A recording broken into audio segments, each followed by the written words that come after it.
इस्तकबाल करते हैं। लगातार बीजेपी पर इंतखाबात ना कराने के इल्जामात को लेकर जो अपोजिशन पार्टियां हैं, हिज़्ब इख्तिलाफ पार्टियों की तरफ से लगातार हमले किए जा रहे हैं भारतीय जनता पार्टी पर। तो नेशनल कॉन्फ्रेंस ने भी इसी कड़ी में अपने रद्देमल का इजहार किया है। नेशनल कॉन्फ्रेंस के नायब सदर उमर अब्दुल्ला ने कहा कि बीजेपी जम्मू कश्मीर में इलेक्शन कराने के मूड में नहीं है। उन्होंने कहा कि यहां राजभवन के बगैर हर कोई इलेक्शन चाहता है। उमर अब्दुल्ला ने कहा कि वो वादी में दहशतगर्दी के खात्मे के हामी है, क्योंकि सिक्योरिटी फोर्सेस के उनके वर्करों ने ही सबसे ज्यादा तादाद में अपनी जानें गंवाई। हम पहले दिन से कहते आ रहे हैं ना, ये लोग इलेक्शन कराने के मूड में है नहीं, क्योंकि इनको पता है लोग इनके साथ है नहीं। कश्मीर की बात छोड़िए, जम्मू में भी बीजेपी वाले जो हैं लोगों के हाथ मार खाएंगे, इसलिए इनकी हिम्मत नहीं है। असेंबली तो दूर की बात, अभी तक तो कम से कम सुप्रीम कोर्ट में वो लोकल बॉडीज, पंचायतों के इलेक्शन की बात करते आए, अब तो शायद वो भी खा गए। सिर्फ एक इलेक्शन पे अब यकीन किया जा सकता है, क्योंकि उसको टालने में शायद के लिए मुश्किल होगी, वो है पार्लियामेंट। लेकिन पार्लियामेंट के अलावा ये शायद कोई और इलेक्शन कराने के मूड में है नहीं, क्योंकि जानते हैं लोगों का जो मिजाज है, लोगों का जो मूड है, वो इन लोगों को वोट के जरिए सजा देंगे। हजारों की तादाद में हमारे वर्कर, चाहे वो छोटे से छोटा अदना कारकुन हो हमारा या हमारे मिनिस्टर, इन 30-35 साल में मिलिटेंटों के हाथों मारे गए हैं। तो हम में से कोई ऐसा नहीं है जो आपसे कहेगा कि डीजी साहब जो है गलत बयान कर रहा है। तो कहते हैं ना, आप करिए जम्मू कश्मीर को टेरर फ्री, इसमें जितना हम अपना रोल एक अदा कर सकेंगे हम भी करेंगे। हम भी चाहते हैं कि यहाँ पूरी तरह से अमन हो, लेकिन बयानबाजी से कुछ नहीं होगा। हम कितने टेरर फ्री हैं वो कोकरनाग से पता चला।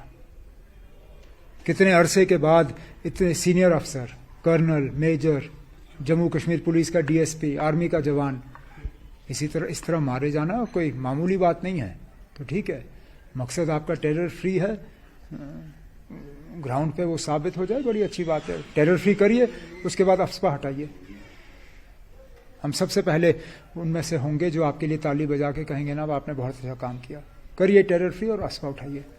वहीं बीजेपी के तर्जुमान अल्ताफ ठाकुर ने 3 अक्टूबर को अपोजिशन के इजलास पर रद्देअमल जाहिर करते हुए कहा कि उन्होंने अब तक इस तरह के कई इत्तेहाद बनाए हैं, लेकिन वो कामयाब नहीं हुए हैं। वो पीएम मोदी के मुल्क और बैरून मुल्क में मकबूलियत से खौफजदा हैं। साथ ही उन्होंने कहा कि हम इलेक्शन के लिए तैयार हैं और बीजेपी इंतखाबी मोड में है। जिस तरह से अपोजिशन की तैयारियां चल रही है, वो सब जानते हैं कि बीजेपी क्लीन स्वीप करेगी, जैसा कि हमने 2019 में किया था। हमारी दहशतगर्दी के खिलाफ जीरो टॉलरेंस की पॉलिसी है। और आज आप देख सकते हैं, उन्होंने कहा, यानी अल्ताफ ठाकुर ने कहा कि पथराव, हड़तालें, कैलेंडर कहीं नजर नहीं आते और ये सब माजी की बातें बन चुकी हैं। नेशनल कॉन्फ्रेंस यहां अफस्पा लाई, हम इसे हटा देंगे, क्योंकि आज कश्मीर में अमन और खुशहाली का मुशाहिदा हो रहा है। चाहे वो गुपकार अलायंस हो, चाहे वो इंडिया अलायंस हो या कोई और अलायंस हो, वो सारे बिखर चुके हैं। उन्होंने अपना दम तोड़ चुका है।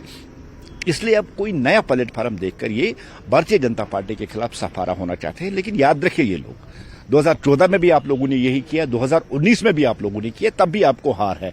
और मोदी जी की जो पॉपुलरिटी, जिस तरह से मोदी जी पूरे विश्व में सबसे पॉपुलर तरीन लीडर बन के, इसी तरह हिंदुस्तान में सबसे अगर कोई पॉपुलर तरीन लीडर है वो जनाब नरेंद्र मोदी जी है। उसी पॉपुलरिटी का खौफ उमर साहब और महबूबा जी के दिमाग में इस हद तक बैठा हुआ है कि अब वो पीएचडी को छोड़ के कोई नया नाम इसको देना चाहते हैं, ताकि एक बार फिर वो लोगों में यहां जा सके। क्योंकि अब इनके पास कोई एजेंडा नहीं और कोई बात नहीं, ना इनके पास कोई विजन है, ना कोई मिशन है। फिर एक बार ये दिशाहीन जो अलायंस बनाने की कोशिश करें, लेकिन इसकी भी बहुत जल्द हवा निकल चुकी है। 3 अक्टूबर को शौक से ये मिली, टी पार्टियां इनकी होती रहती है, आगे भी चली उनकी पार्टियां, पीछे भी उनकी चली, आगे भी चलेंगी। महज ये टी पार्टियां है, ये सारे मिलकर भारतीय जनता पार्टी के साथ मुकाबला नहीं कर सकते। इन्होंने पहले ही हार मान चुकी, इसलिए उन्होंने आज खुद ऐलान किया कि पीएचडी है वो बिखर चुका है, वो टूट चुका है, उसका कहीं वजूद नहीं। वहीं जम्मू कश्मीर